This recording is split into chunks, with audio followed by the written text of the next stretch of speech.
আগে দীপু দাদের কথা শুনো, এরা কি বলছে।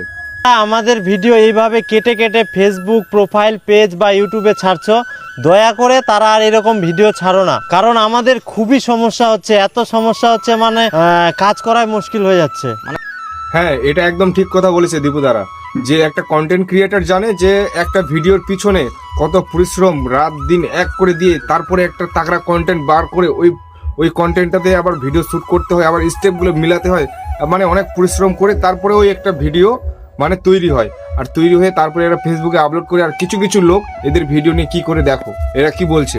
তো যারা যারা আমাদের ভিডিওগুলো ছাড়ো, দয়া করে আর ভিডিও ছাড়ো না, আর যা যা ছাড়া আছে সেগুলো ডিলিট করে দাও, কারণ আমাদের টিম আছে এগুলো নিয়ে কাজ করছে, অনেকের স্ট্রাইক এসছে, তোমাদেরও স্ট্রাইক আসতে পারে, তোমাদেরই পেজের ক্ষতি হবে, প্রোফাইলের ক্ষতি হবে, সেটা আমরা চাই না। অতএব এগুলো কপি করা ভিডিও না ছেড়ে তোমরা নিজে কাজ করো, তোমাদেরই পেজটা ভালো থাকবে, সবকিছু ঠিকঠাক থাকবে। স্ট্রাইক আজ নয় কাল আসবেই, তো তোমরাও কষ্ট করে পেজ তুলছো, প্রোফাইল তুলছো, আমরাও কষ্ট করে তুলেছি, তো যাতে জিনিসটা খারাপ না হয় তার আগে সতর্ক হয়ে যাওয়া ভালো। তো সবার কাছে এটাই অনুরোধ, সবাই ডিলিট করে দেবা। অনেকেরই স্ট্রাইক পড়েছে, তো সবাই এটা একদম ঠিক বললো সুবুজ দা, যে ওরা কপিরাইট মারছে কি মানে আর কি একটা ক্লিপ মারছে, যে স্ট্রাইক মারছে, তো মারবে ভাই, কারণ ওরা নিজের ট্যালেন্টে আজকে ওই প্রতিষ্ঠানে গিয়েছে, কি ওই জায়গাটাতে গেছে, ওরা কারো ট্যালেন্ট করে মানে কারো একটা ভিডিও নিয়ে ওরা ভিডিও ছাড়েনি, ওরা নিজের পরিচয় বানিয়েছে।